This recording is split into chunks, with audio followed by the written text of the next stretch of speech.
There is a silent pain that millions of people carry throughout the world, an invisible wound that doesn't show up on X-rays or blood tests, but deeply marks the soul of those who experience it.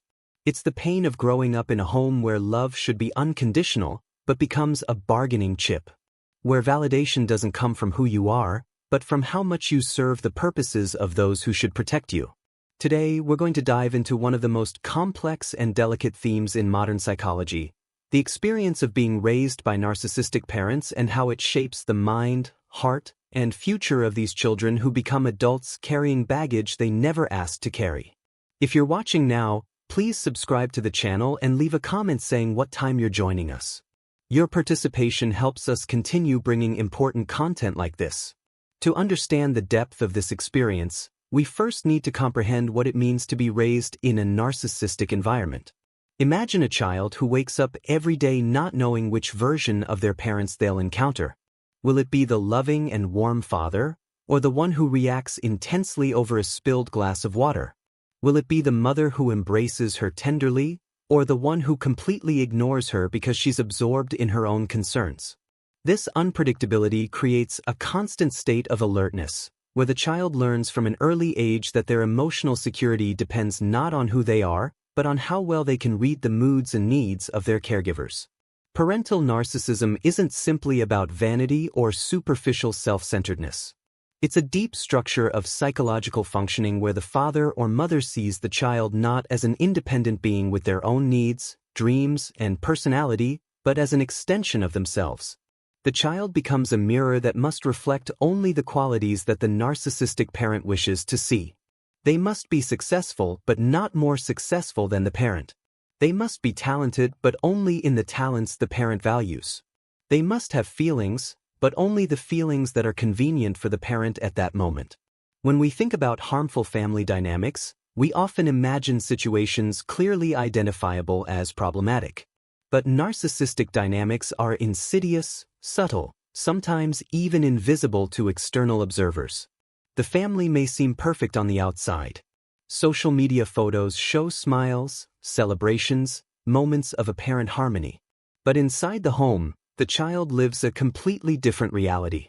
They learn that their feelings are problematic, that their needs are a burden, that their very existence only has value when it serves the emotional purposes of their parents. One of the most devastating characteristics of this type of upbringing is constant emotional invalidation. Imagine a 7-year-old child who comes home from school crying because they were excluded from a playground game. They seek comfort from their mother, expecting nurturing. But instead, they hear something like, "You're being way too dramatic. That's nothing. You don't know what real suffering is. When I was your age, now those were real problems." The child quickly learns that their feelings don't matter, that their pain isn't valid, that they don't have the right to feel what they feel.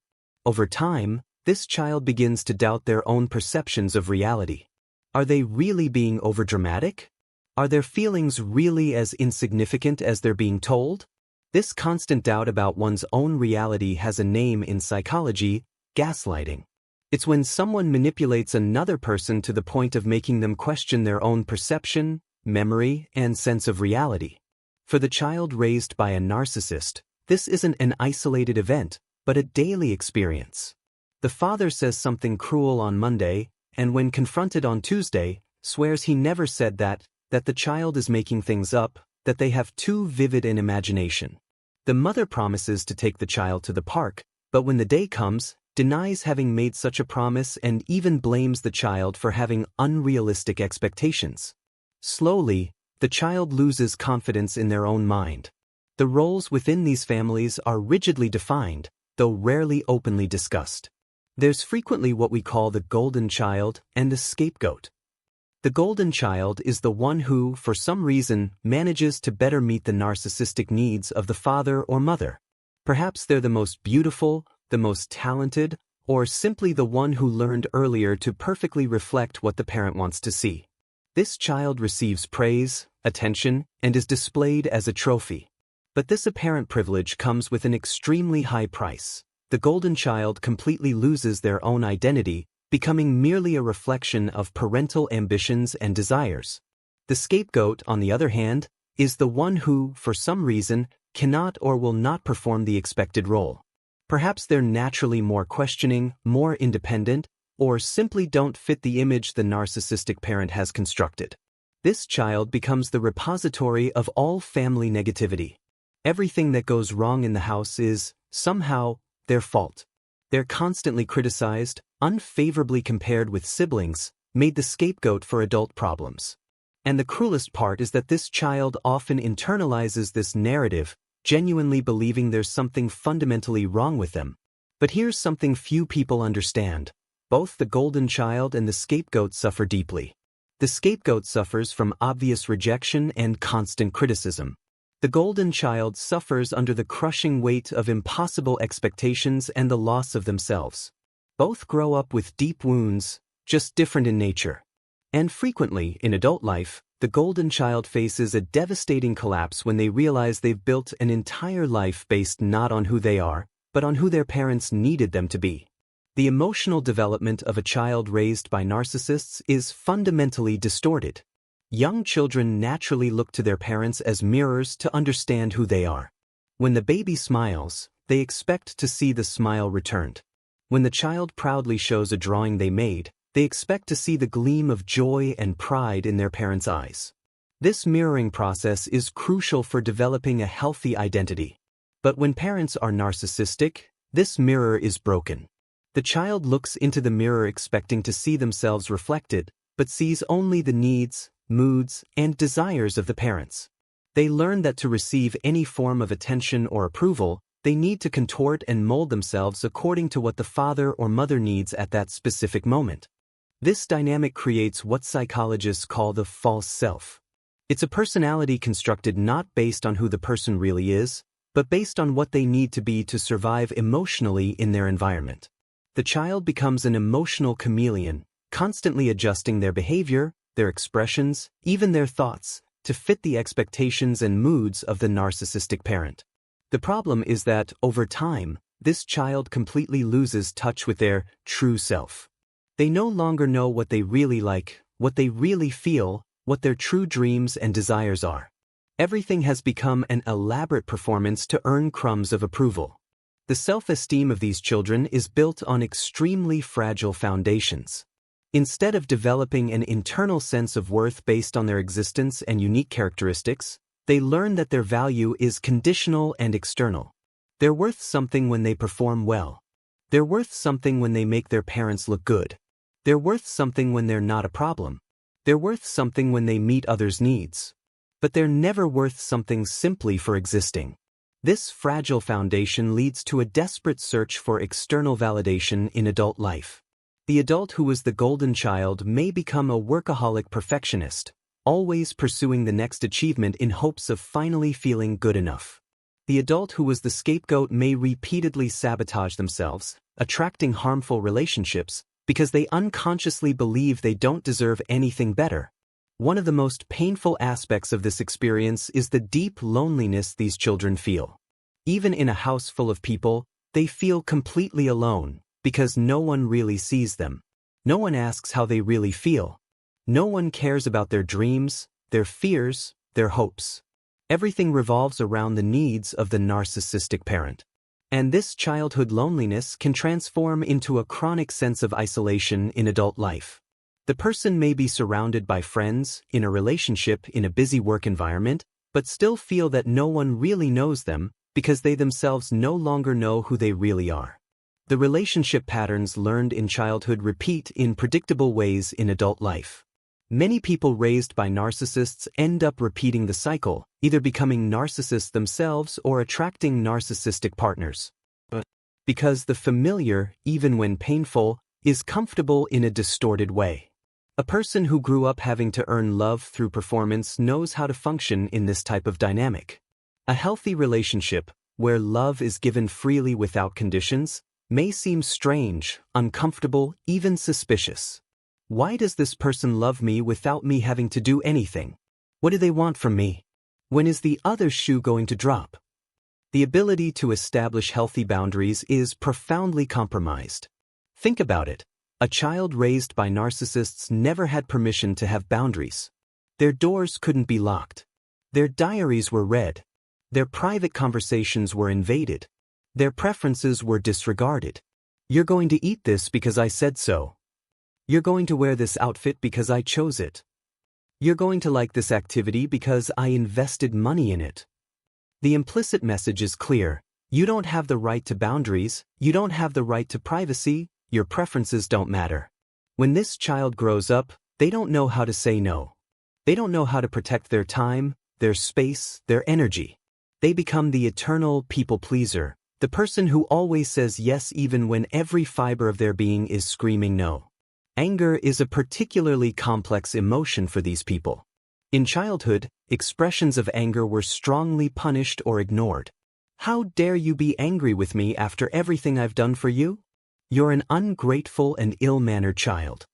Go to your room until you learn to control that horrible temper.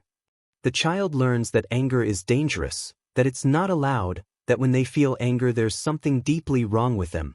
So they repress it, swallow it, hide it. But anger doesn't disappear when it's repressed. It transforms. It can become depression, anger turned inward.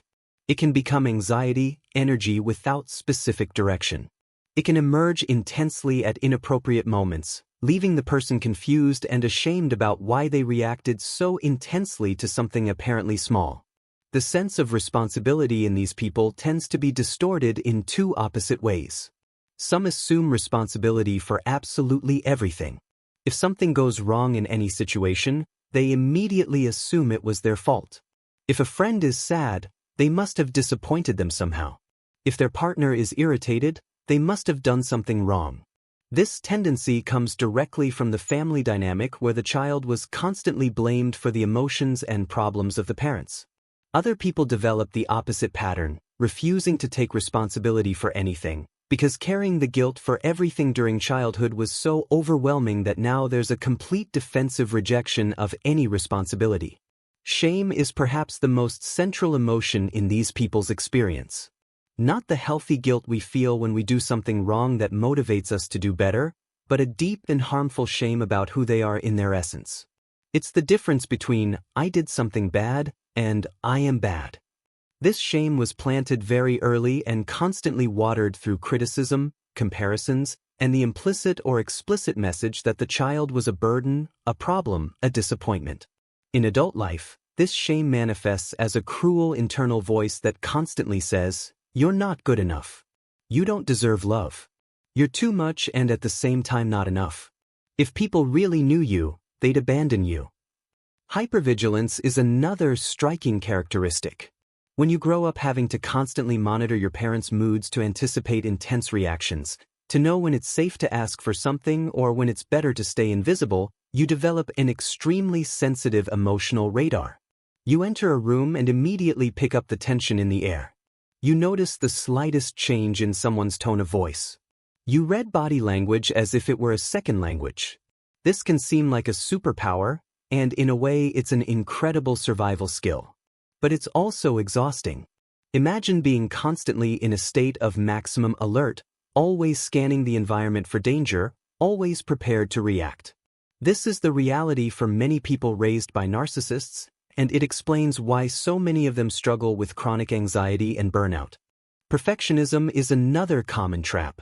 If in childhood nothing you did was good enough, if there was always criticism even at your greatest achievements, you learn that the only way to possibly be valued is by being perfect. But perfection is impossible, so you're condemned to an infinite and frustrating search. You can't simply do a task well, you need to do it perfectly. You can't simply have a hobby, you need to become an expert. You can't relax and enjoy the process, because you're always focused on the end product and how it will be judged. And when you inevitably fall short of impossible perfection, shame and intense self-criticism reinforce the fundamental belief that you're not good enough. The difficulty with genuine intimacy is profound. True intimacy requires vulnerability, the ability to show yourself completely, with all your flaws and imperfections, and trust that you'll be accepted. But when you grew up learning that showing vulnerability led to it being used against you, when every weakness you revealed was used in future discussions, you learned to build walls. You may have many acquaintances, but few close friends. You may be in a relationship for years, but your partner feels they never really know you completely. Because allowing someone to see who you really are seems too dangerous, too exposed. The question of identity is perhaps the most fundamental challenge. Who am I when I'm not trying to please anyone? What are my real tastes versus those I adopted to gain approval? What are my dreams versus the ambitions that were projected onto me? These questions can be terrifying because, often, the person simply doesn't know the answers. They've spent their entire life being what others needed them to be. Discovering who they really are beneath all these layers of adaptation can be like starting from zero, can feel like learning to live for the first time already in adulthood. The healing journey is long and not linear. It often begins with awakening, the moment when the person finally has language to name their experience. This often happens through therapy, or from reading about narcissism and suddenly recognizing their own story in the pages. This moment can be simultaneously liberating and devastating. Liberating because it finally makes sense, because it wasn't their fault. Devastating because it means confronting the truth that the parents who should have loved them unconditionally weren't capable of it, and never will be. The grieving process is essential but painful. It's not just grief for the childhood they didn't have, but also grief for the parents they never had. They need to bury the hope that one day their parents will change, that one day they'll finally recognize the harm they caused, that one day they'll give the unconditional love that was always missing. This hope is incredibly resilient because giving it up means accepting a very painful reality. But maintaining this hope also means continuing to hurt themselves repeatedly, always coming back to draw water from a well that's dry. Establishing boundaries with narcissistic parents is one of the most difficult tasks. It can mean reducing contact, establishing clear rules about what is and isn't acceptable in interactions, or in more extreme cases, cutting off contact completely. Society frequently judges harshly those who distance themselves from their parents. But she's your mother. But he's your father. As if biology automatically deserved respect regardless of behavior.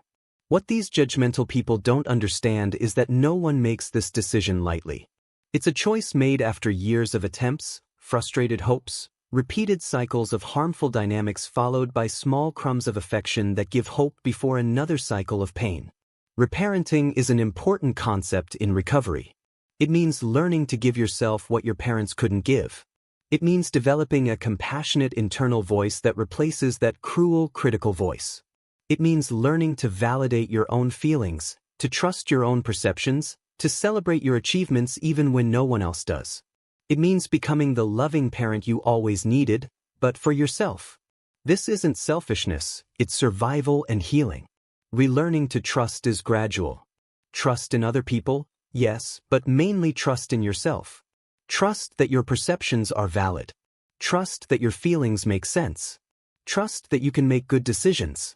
Trust that you deserve love and respect. Each small choice aligned with your true needs and desires is a step in rebuilding this trust. Reconnecting with emotions can be like learning a new language. When you've spent decades repressing, denying, or not trusting your feelings, it's not simply a matter of deciding to start feeling. You need to relearn to identify emotions, to name them, to allow them to exist without judgment. You need to learn that feeling anger doesn't make you a bad person. That feeling sadness isn't weakness. That having needs isn't being a burden. It's a delicate and sometimes frightening process, because when you finally allow repressed emotions to come to the surface, it can be overwhelming. Building an authentic identity is perhaps the most important and most liberating work. It means experimenting with things simply because you're curious, not because someone expects it.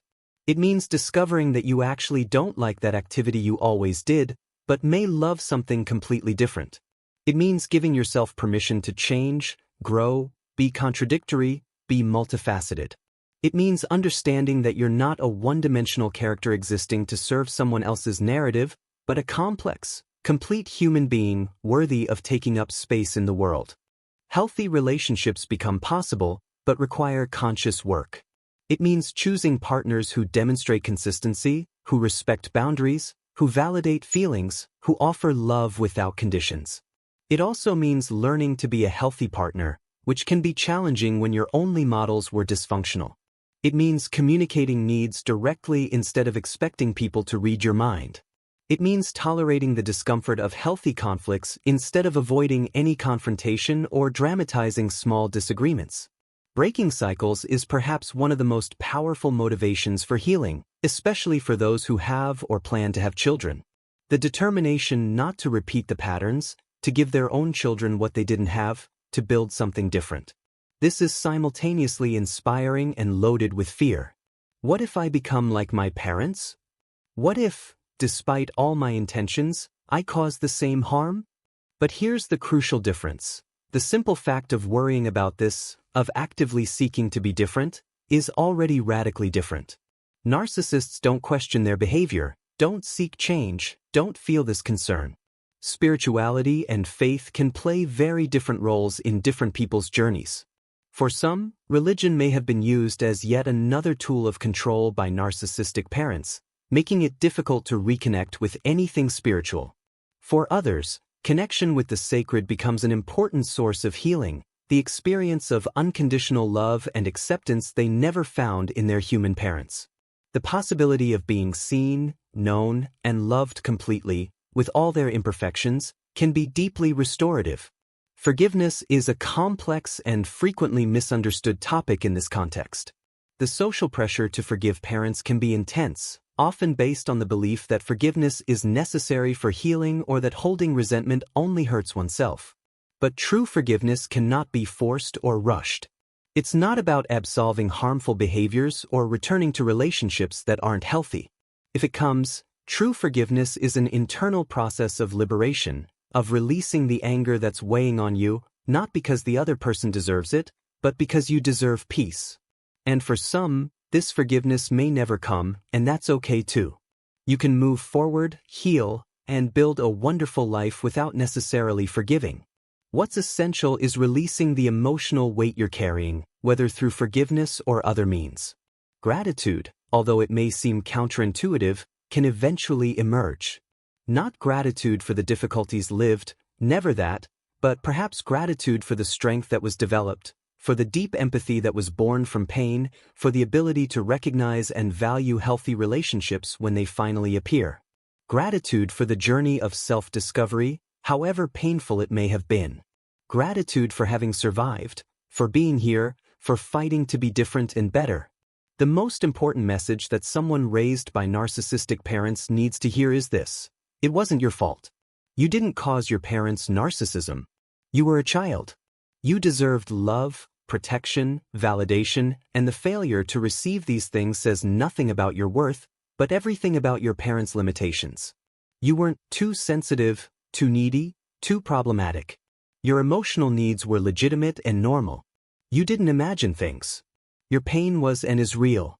And you deserve healing, love, and a full life, not despite your history, but including all of it, because each part of your journey brought you here, to this moment, where change and healing are possible.